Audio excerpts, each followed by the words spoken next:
Good afternoon. Welcome to the show. We are live with Real Talk with Mary Grace. It is the 4th of November, 2021, and I'm just going to wait a few minutes for people to come in and jump into the show. It's good to see everybody. Welcome to the show. Say hello as you're coming in.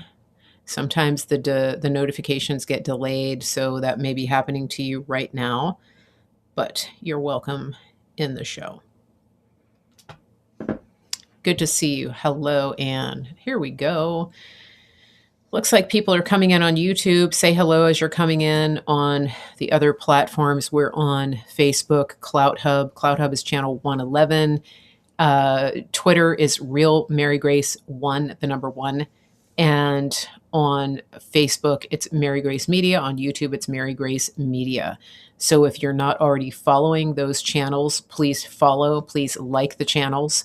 And please tag people that you know wherever you can. Facebook, share it into groups, tag your friends, and like the show. And then when you come afterwards, please leave a comment in the chat or wherever you can leave comments afterwards. It helps other people see the show.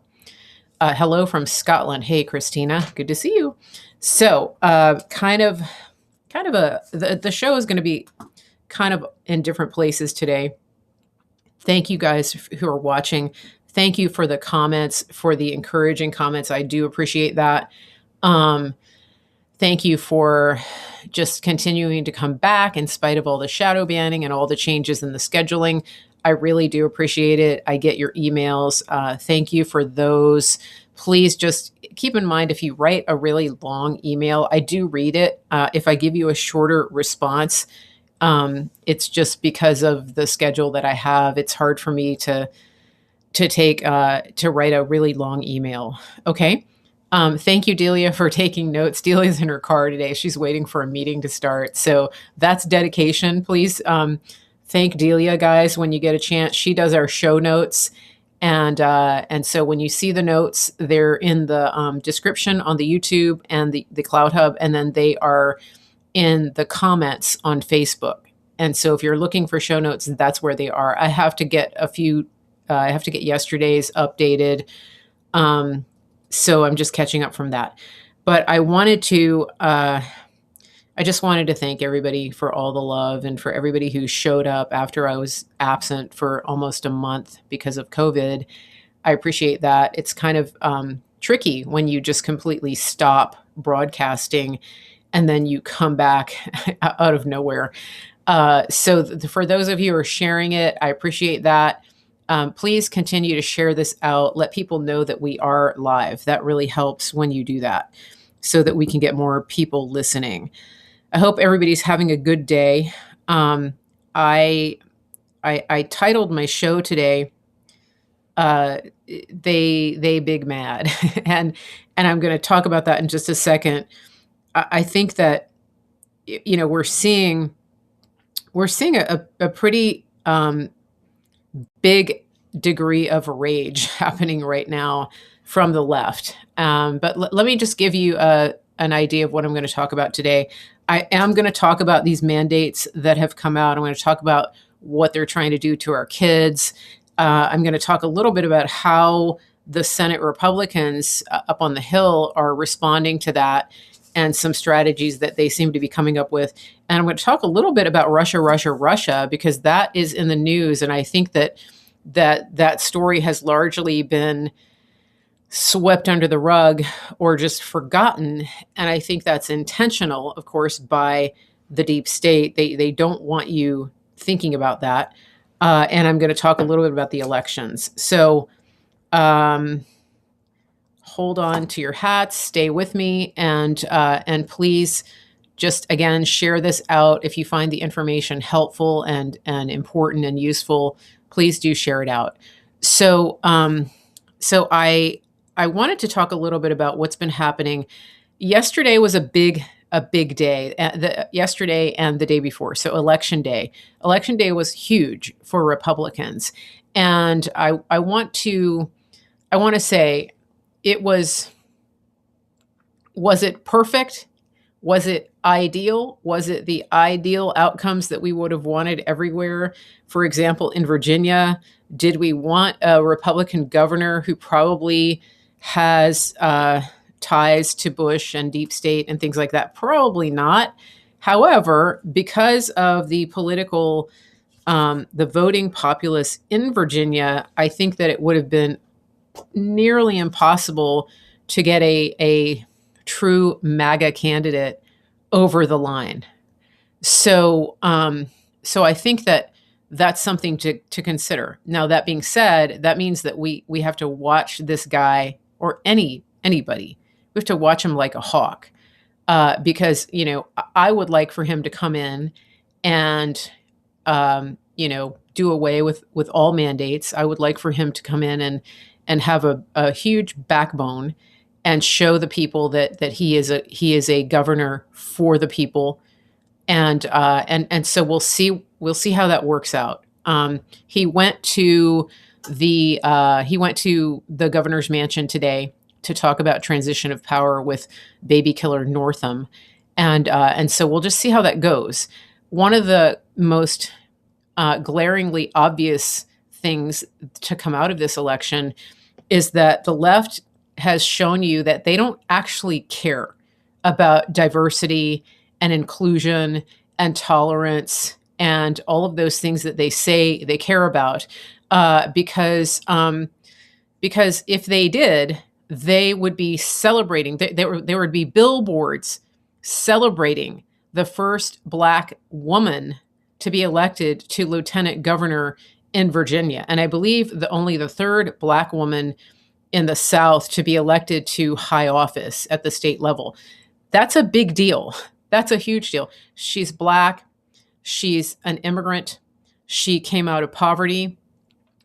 She served our country in the military.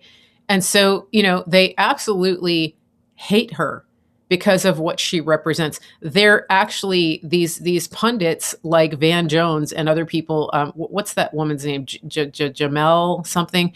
They're race baiters. They're sitting there saying that the election in Virginia was a result of white supremacy. So I'm not sure how white supremacists decide to get together and elect a Black immigrant woman to the second highest office in the state. Not sure how that works. If somebody could explain it to me, I would really love to know. The other thing that they're completely overlooking is that a Cuban American, an American of Cuban descent, Jason Miyares, won the attorney general position. That's just crickets. Nobody's talking about it. And so, I think that the other thing they're not talking about, I mentioned yesterday, they're not talking about these down ballot races. They're not talking about the school boards, the board of supervisors, the city councils, the secretaries of state, things like that. I don't know if there was a secretary of state race, but you know what I'm saying. So the races that are more local, that nobody tends to pay attention to, what happened was pretty massive. And so we know that they know what happened. And I'm going to come back and talk about Virginia for just a minute, because I think that the reason that Virginia went red was the way that they handled the elections. And there's some other stuff behind that. But let me just continue on this topic of how mad they are. So they're big mad because they know that they got spanked at the polls. And in spite of the fact that it could be possible that the people pulling the strings gave us the win in Virginia so that MAGA would back off of audits. Some people think that that was the strategy, that they just threw MAGA a bone, as if to say, effectively to say, see, everything's fine. You don't need audits. Now, I know that's not going to happen. You know that's not going to happen. For some people, it may happen, but they're going to use that as a talking point to say, yeah, we don't need audits. Everything's fine. And I hope that Glenn Youngkin is worth, the paper that we is worth the paper that we um, is worth the paper that we used to vote on, and that he will be in support of an audit of 2020 and an audit of 2021. Um, we get our elections in shape. We have to fix them no matter what, whether our guys won or not. And one of the things that Seth Keshel has been talking about, Captain Seth Keshel, he's been talking about this. He actually is encouraging audits in counties and localities that went red for Trump in the 2020 election. And the reason for that, and this is really critical to understand, the reason for that is that what the left is trying to do in the red areas is that they're trying to sneak in extra votes so that they can narrow the margin and make it look like there is an increase of Democrat voters in that area, so that when they actually enact the steal in 2022, for example, they can go back and say, see, we showed you and we proved, see, this county was going blue. And so it's perfectly natural and normal that it would have flipped in this race. So it's really the slow boiling of the chicken that they are doing in those red areas. And that is why we need to audit. We need to get a forensic audit in place in every state, every county, every city, and especially following the Virginia governor's race that happened this week. You guys tracking with me on that? So just because we had a win does not mean that there is no need for audits. In fact, there's even more need for audits than ever. And I really want to emphasize that. So don't let up. Don't take your foot off the gas.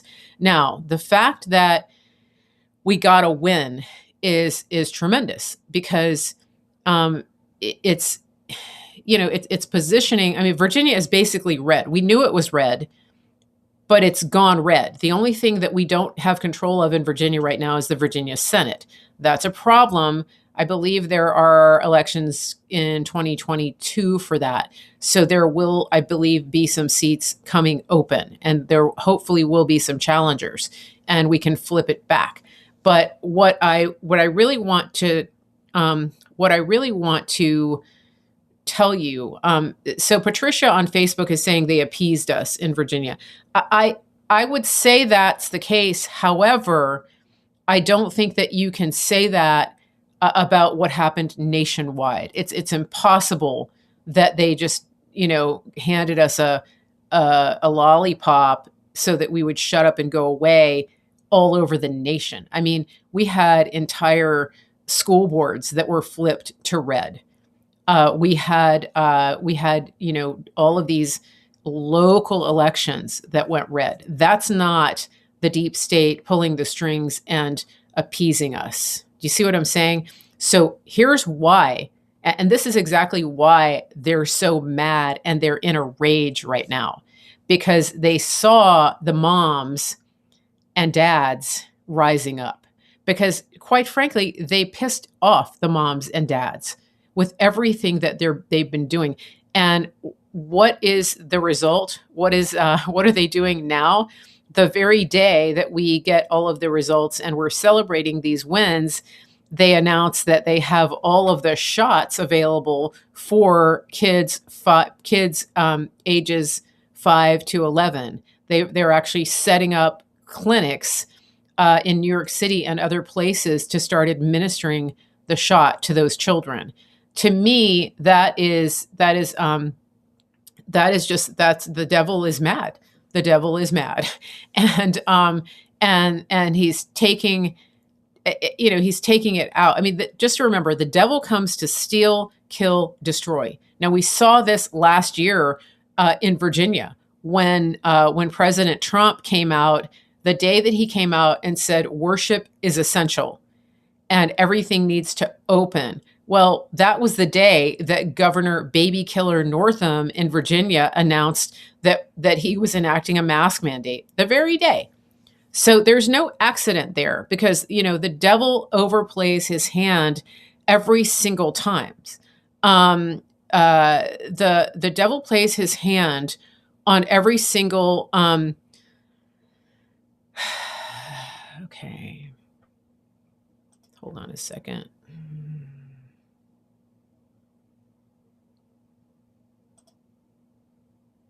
Okay, there we go. So the devil overplays his hand on every single thing.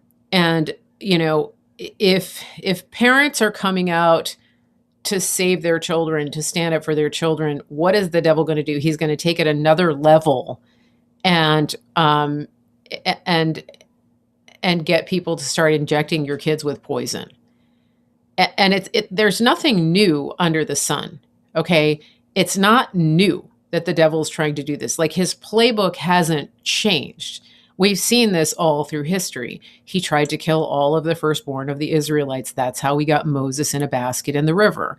He tried to kill all of the babies that were born in the time of Jesus. That's how come Jesus and his family went to Egypt. So it's there's nothing new about what the devil is trying to do. It's always steal, kill, destroy. And it shouldn't surprise you that when when a big win happens, that there is a retaliation. I mean, this is what was happening in the time of the Israelites being enslaved by Egypt. Every time another plague came, every time the Israelites got one up on the Pharaoh would retaliate more. I mean, that's just the face of evil. That's like textbook evil for anyone who is partnering with their father, the devil. Nobody should be surprised when we see this happening.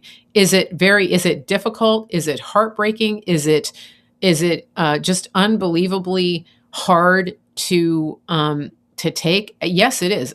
Absolutely. And yet here we are.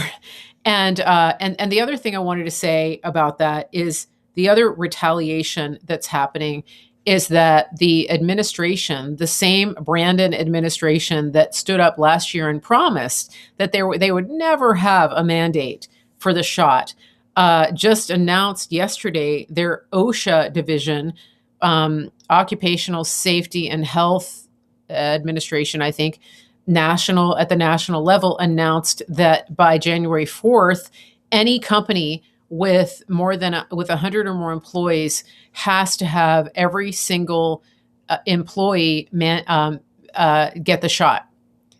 Every single one. That sounds like a vaccine mandate to me. Am I missing something? Did they lie? Imagine the Brandon administration lied. Shocker, isn't it? No, it's not, because that's what they do. Steal, kill, destroy. Father of lies. That's who they're partnered with. Okay. And so I think that it's important to understand what's going on here. The other part of this, again, is that we, the people, have the power. We have the Constitution behind us. And as maddening as it is to be put in this position, to be facing the loss of the job, to be put in the position of having to file for a religious exemption, these kinds of things, it's the outcome of what we've seen over the last year since they blatantly outright stole the election and installed the Brandon regime. The outcome is that we, the people, have been forced to take responsibility to educate ourselves and to fight and to stand up and fight for ourselves. And that is something that we as Americans have really not done for a long time. that we haven't actually taken responsibility for ourselves. And so it's a hard pill to swallow. It is very challenging. It's bringing us out of our complacency, but it's also building a nation of strong, independent, constitutionally minded, educated citizens who know their rights and know how to defend them. And I'm thinking of a very specific situation right now where one of my good friends told me that her husband is being faced with termination by his company. Up until now, they've been allowing them to get away with testing and masks. And now they're telling them that they have to get the jab or else. That's actually unconstitutional. And Tracy Beans just posted a video. I think she's going through the entire OSHA mandate. Thankfully, she digs into details like that. She's saying that that OSHA actually cannot do that because they have a provision. They cannot force any individual to take any medication against their will and make it a condition of employment. All right. So she's saying that even in the edict that has come out from OSHA, in the guidelines, it actually says that they have to offer an accommodation for testing and or masks. Now, the testing, that's not ideal either. We know that's problematic. But there is, even in OSHA's own documentation, it says that they cannot force this, that they have to offer, that individual employers have to offer the alternative. And so, why am I saying all this? This is the things that we're seeing happen. And the reason that we're seeing them happen so rapidly is that the agenda that was started, that was put into place, the agenda that was put into place under the Hussein administration, when he was installed, when that regime was installed, that was the beginning of the 16-year plan to destroy America, to push America into what we are now understanding is the Great Reset, the globalist agenda to remove all borders, to remove all sovereignty from any nation, and to make every human being a subject, a serf, a subject of the world government, the one world government. I know it sounds like a conspiracy theory, doesn't it? It's not. You can look up the Great Reset, Klaus Schwab. There's a book. You can get it on Amazon. It's a real thing. The 16-year plan to destroy America, it's a real thing. And what happened when President Trump got elected is that it brought that plan to a screeching halt. And that is why you saw the collective outrage of 4 years of insanity and lies and accusations and malicious prosecution of our president, because that plan was halted. It was brought to a stop. And one of the techniques that they've used over the years to bring industry to its knees, to destroy the middle class, to create a class that is in servitude, and have the servant class and the absolute, 0.5% elite and nothing in between. That was part of the plan. One of the ways that they've done that is by weaponizing regulatory agencies like the EPA. And if you recall, one of the things that President Trump did was to start dismantling and weakening the EPA. One of those agencies, obviously, that is being weaponized by this regime right now, by the Brandon regime, is OSHA. The OSHA is not a governing body. OSHA is a regulatory agency. They can't make laws. They have guidance that they put out. Congress makes laws. Congress hasn't made a law. There's been no law, nothing signed into law about a vaccine mandate. However, OSHA is being weaponized the same way that the judicial system has been weaponized, the same way that the EPA has been weaponized, the same way that the IRS has been weaponized. I personally would like to see all of these entities completely abolished, because the intrusion into the lives of citizens and the intrusion into the middle class is beyond, well, it's unconstitutional. And if you look at the bigger picture here, make no mistake, what they are doing right now with these mandates is they are destroying small businesses. That's their goal. So all of the lockdowns, the business closures, now the mandates, all of these forced firings, people are acting like, people are approaching this with a belief that the resulting, that the firings and that the people quitting their jobs and the disruption to the supply chain, the disruption to business is problematic. People are assuming that the government cares about that they're going to agree that it's problematic. They actually don't care because it's their goal. Their goal is to destroy small businesses. Small businesses are the backbone of the economy in the United States of America. And the small business owners and their employees make up the middle class. And when you understand that the society that these evil people want for you and for me is a society where there is no middle class, where there's a serfdom and an elite, then you understand that by culling the herd and reducing the workforce and crippling businesses and bringing them to a halt, they're actually achieving their agenda. Is everybody tracking with me on this? So this is what's happening here. And so when you see them speeding up the timeline, when you see them going into a rage and accelerating the treachery, it's because I believe they know that their time is short. They know that the things that are actually happening, for example, with the Durham investigation, are actually taking place. The things that people thought would never happen are actually happening. What do I mean by that?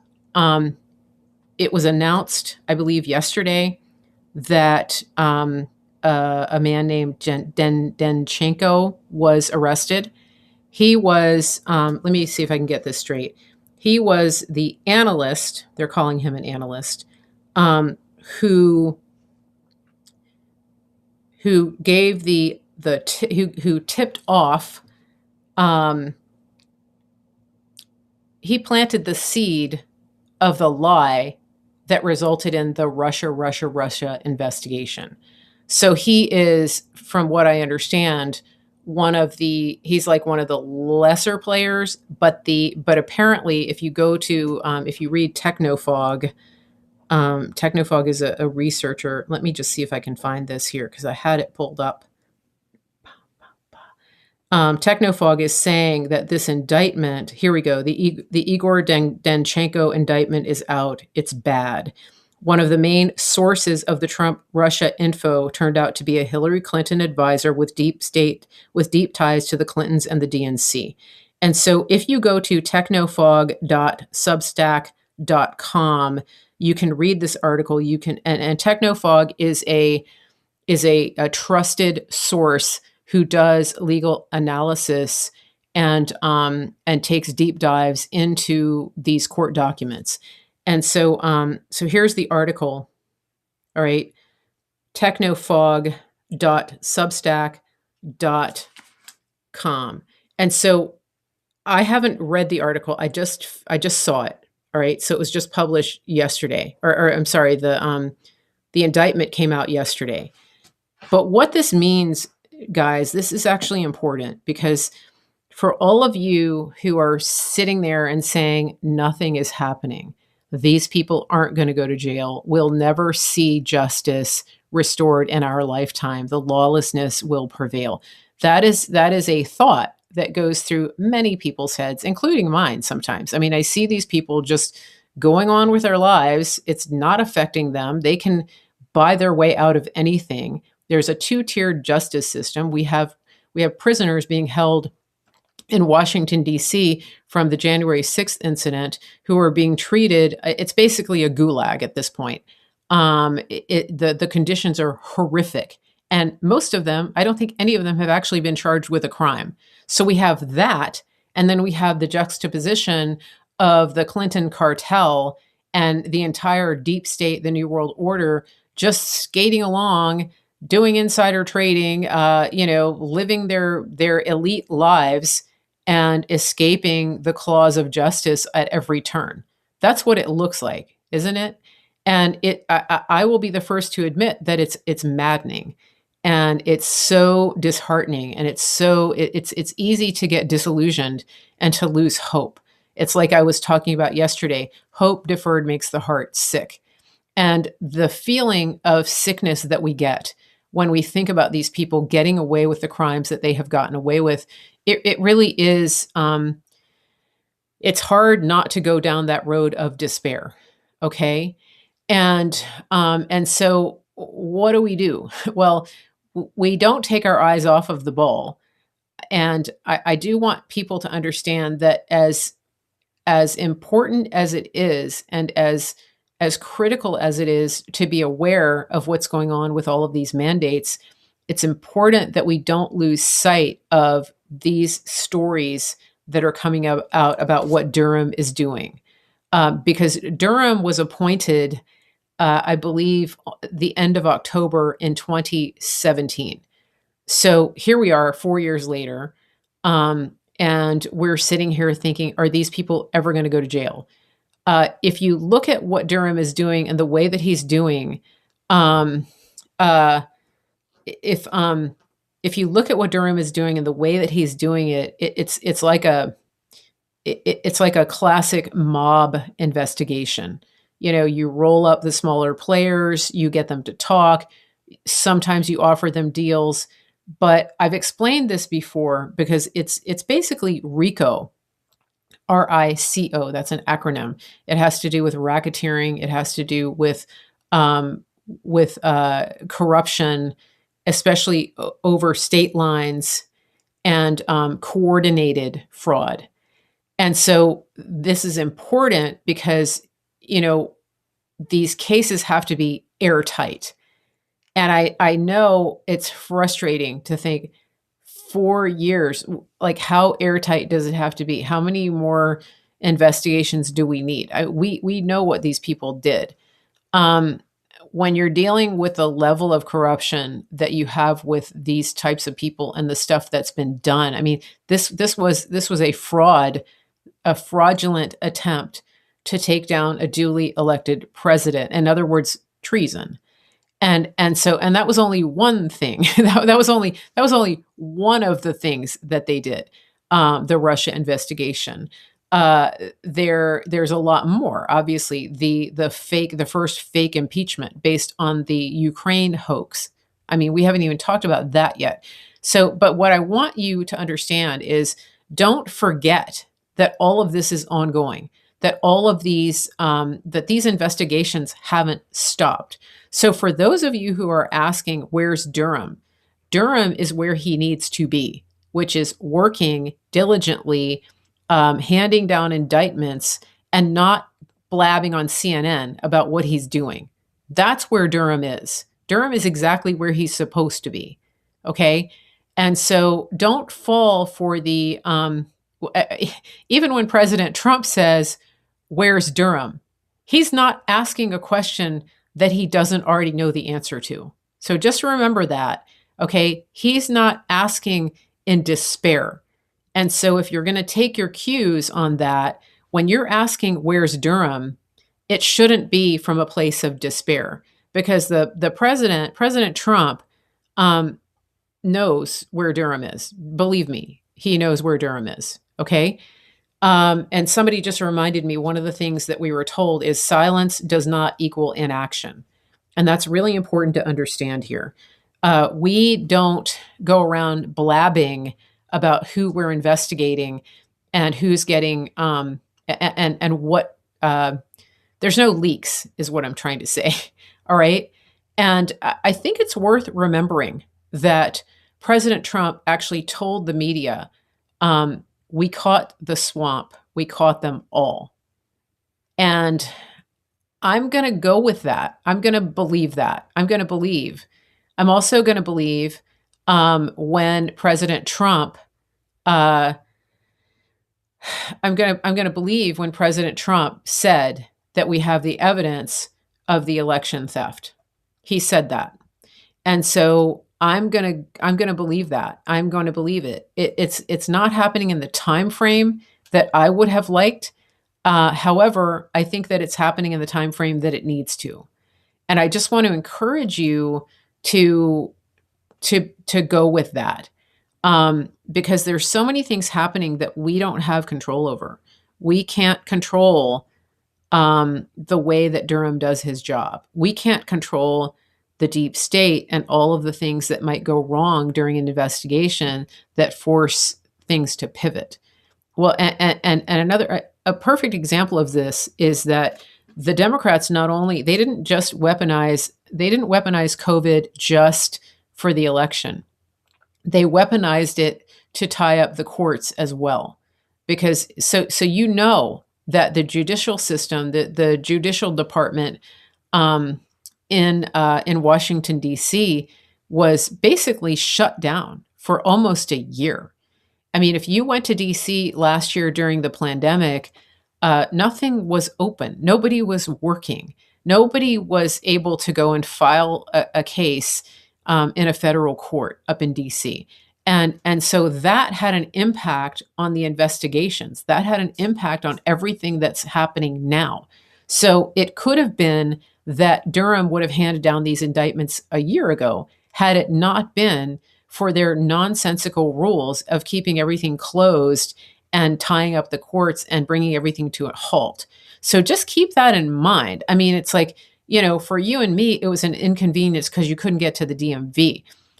For John Durham, trying to run these investigations and actually get people indicted and run depositions and things like this, it was more than just an inconvenience. I mean, these people put their finger in the dike of the flood that was coming down on them, and they did it with the nonsense pandemic rules.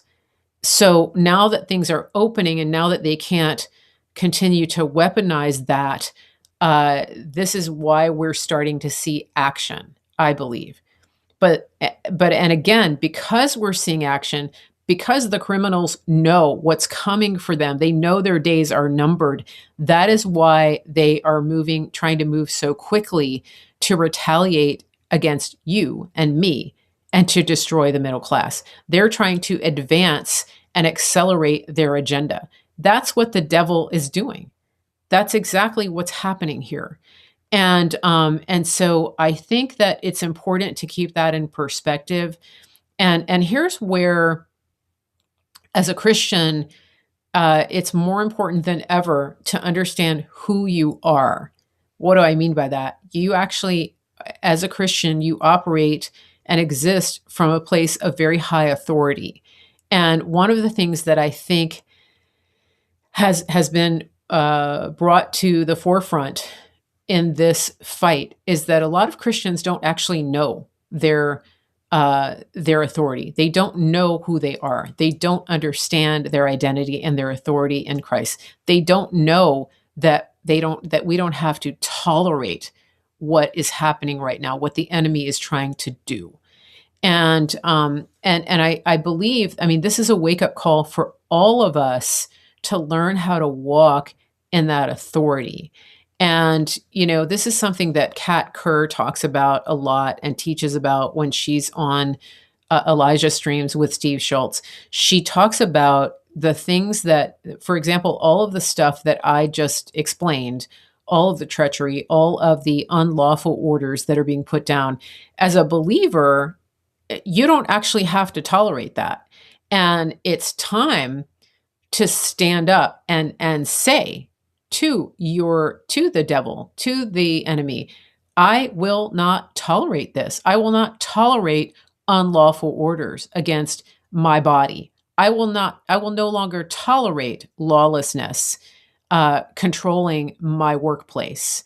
And it is a stance that most believers don't understand that they have to take. And in fact, some have been so gaslit and they have believed the lie that the tolerance and the acquiescence is actually the loving and biblical thing to do. It's not. It is not loving or biblical to bow to an unlawful mandate. It is not loving or biblical to go along with a lie that something is going to help people when it's actually hurting people. That's not biblical. And so for those people who have fallen for that lie, who have fallen for the lie that you're helping others, doing your part, I really challenge you to move away from that and to renounce that and to stand against to stand against that lie and to move away from that. Hold on just a second. Okay, sorry about that. So this is a big thing. Okay. Now I'm going to address something that somebody has asked on Facebook because you maybe you're new to my show, maybe you haven't watched me before. You might have to go back and catch up. Charlotte on Facebook is asking, why do you suppose Trump wants to take credit for the spread of the vaccine development, the promotion of it, even though it's causing so many serious illnesses? Okay, I'm gonna give you the short version. The short version is that our country would be in perpetual lockdown if he hadn't enacted Operation Warp Speed. I also believe that there was something much bigger that was being threatened, a much bigger biological threat, a bigger warfare element that he had to put a stop to. And so because we're at war, he had to pick the lesser of two evils. When he boasts about Operation Warp Speed and about getting the vaccines developed, it is always a pushback to Baby Mengele, also known as Anthony Fauci, who stood there and said, when we get a vaccine, we can open again.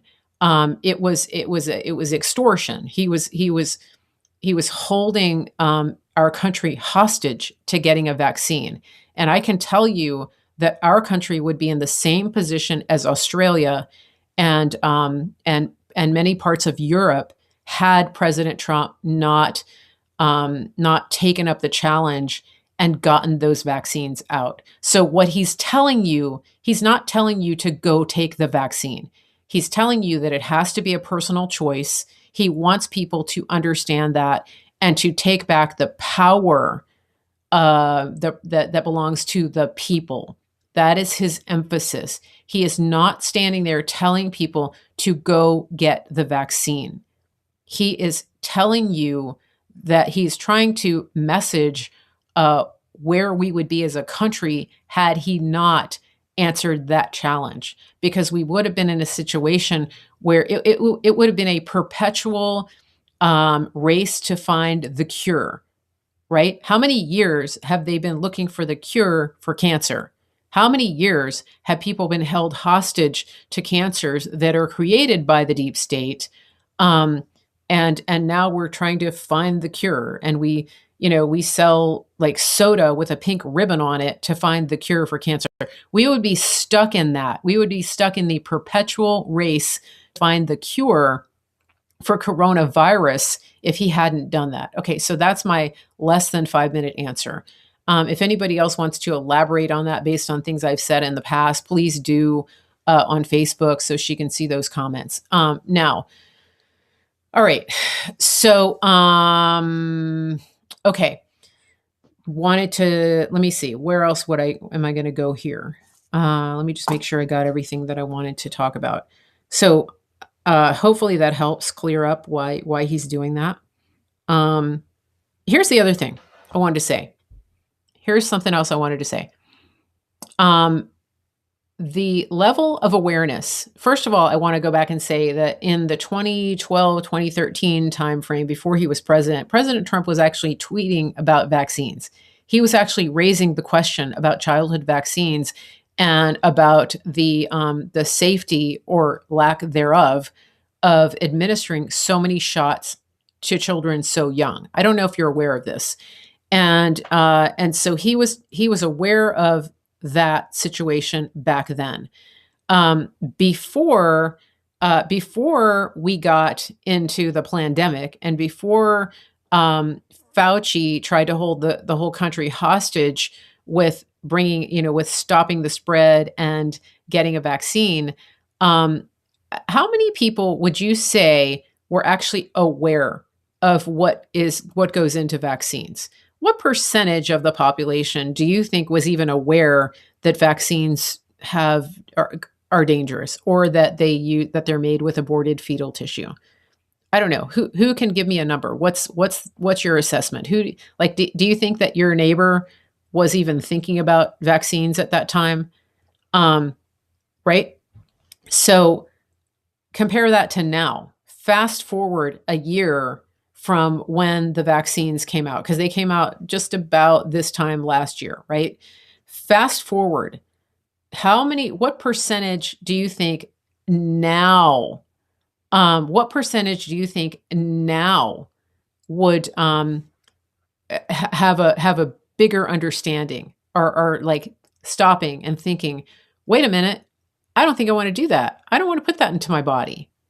And the fact that the government went from offering lottery tickets and prizes and drawings to people to get the vaccine, to saying, you don't get the shot, you don't work, you don't eat. That's waking people up. And, um, before that, people had no idea. Okay. So that's important to understand, that and this is where, sometimes you can't tell the people, you have to show them. And unfortunately, we had to allow the things that are happening so that people could actually wake up. For those of you who think that 30 or 40% of the population was aware of any inherent problems with vaccines before any of this, I think that number is really high. I think it was probably more like 5%, 5 or 10% at most. The same thing with the pharmaceuticals. Most people had no idea, and still don't, what is the danger of being enslaved to the pharmaceutical cycle of the medical industrial complex. Most people have no idea. But I think that it really is important to understand that that we are at war, and there will be casualties. There's no way to avoid that. But one of the main things that I believe President Trump did, and I will defend this position to my dying day, I believe that his actions saved way more lives than have been lost from the mismanagement of COVID, including vaccines. Is it preferable? I mean, do we want any loss? No, but we are at war, and when people understand that, then I think you'll be able to give him some grace for the position that he's in. It's a very, very complex and difficult position to be in, because you're making decisions every day where there's going to be loss of life. You're trying to mitigate that as much as possible.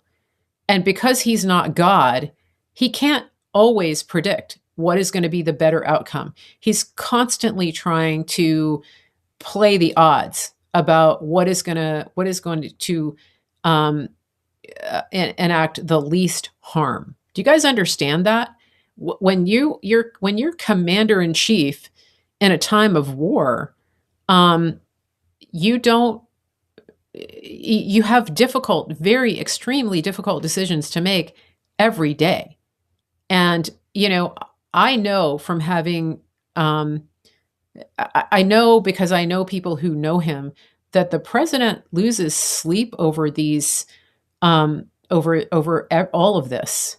That this is incredibly hard. I mean, when even with a military operation, which this actually is, but I'm talking about whether if you're going in to bomb an area, right?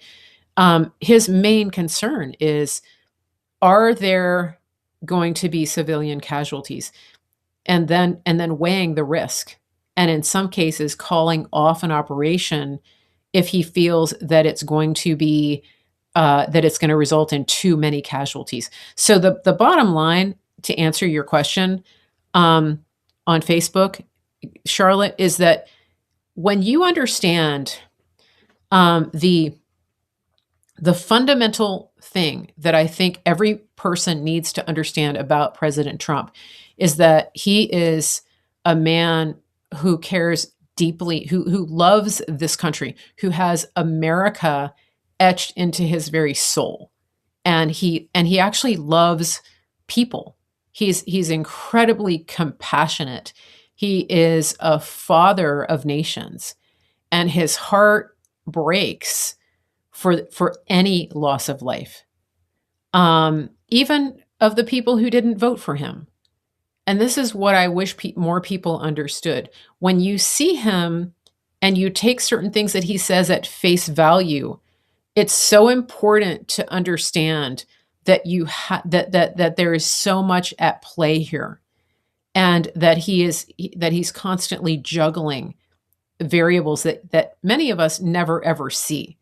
And so I want to caution you against, certain podcasters and commentators that are painting him out to be this monster who's pushing vaccines and who is in bed with big pharma, or whatever it is.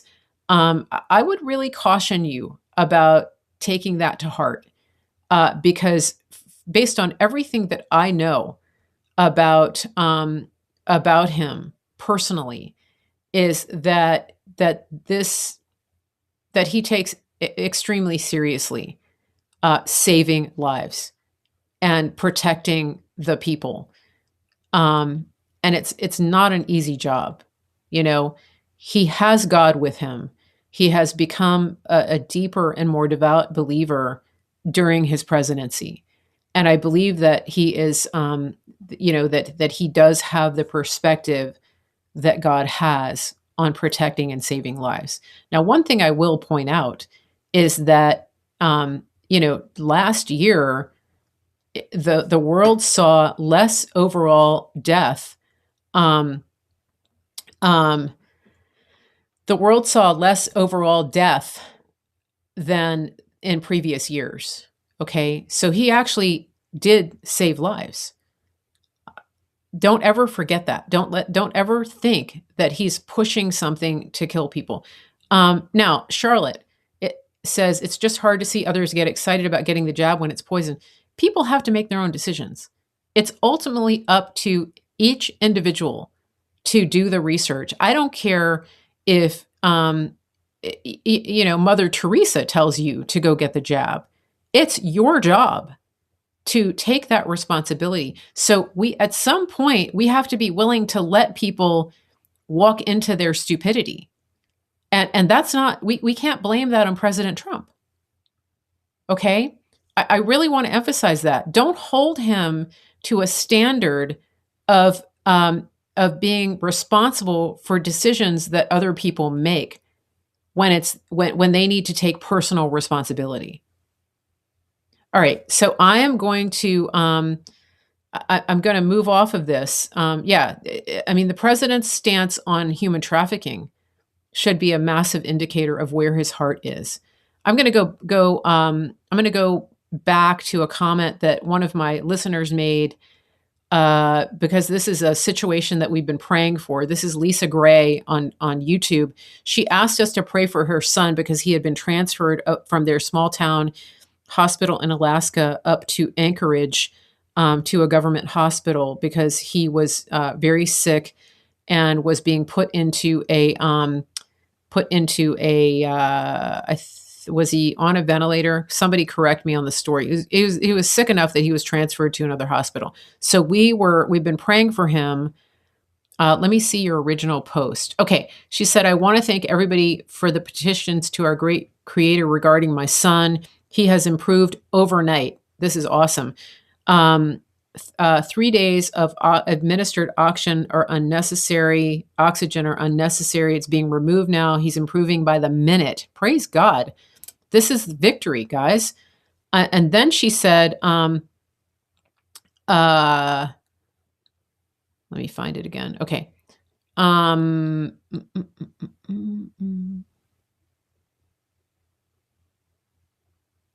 Sorry. Oh, Christy, I saw you say hello. I'm glad you caught me live too. Hi, Christy.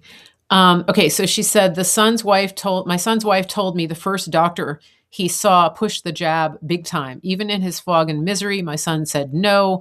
The doctor told him if and when he may improve, they need to have a serious discussion about it. Like, seriously, 95% of the people that went into the antibody clinic that I went to had the jab. So what discussion could that doctor possibly want to have except that he's going to get a big payday from pushing the jab? It's all about money. All right. And so then Lisa says, okay. Sorry, it's hard to go back in the chat. I think that was it. Okay, so yeah, that's just in Crate. Okay, the son is adamant and told him emphatically no. Good. Okay, awesome. And it's actually medically irresponsible to be pushing the shot on somebody that's actively in COVID. That's just stupid. Like it's like they've completely forgotten that there's natural immunity.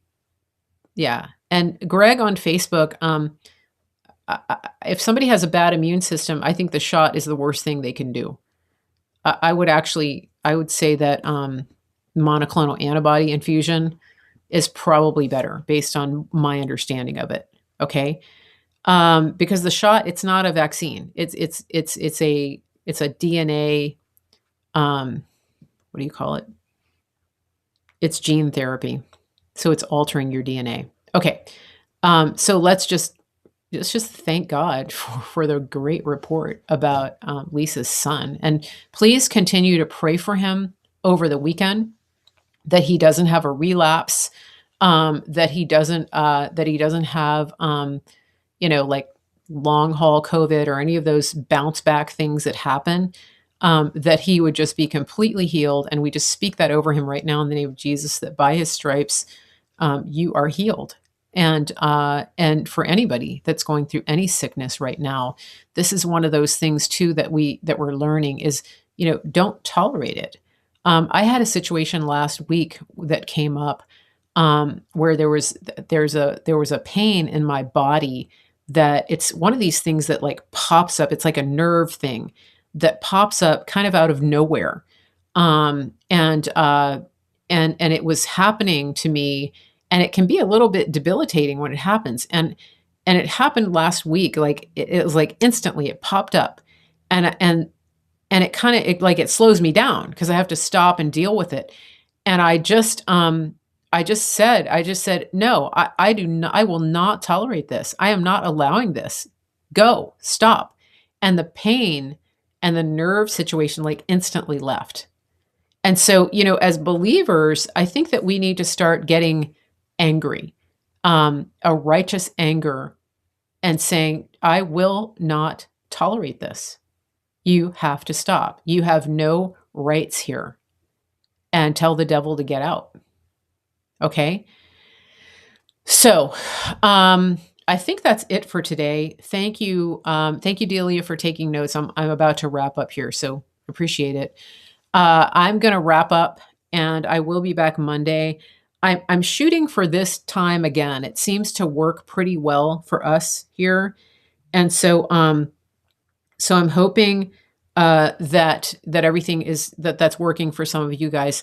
As you're coming in, as you're coming in to watch the replay, please leave a comment because it helps other people.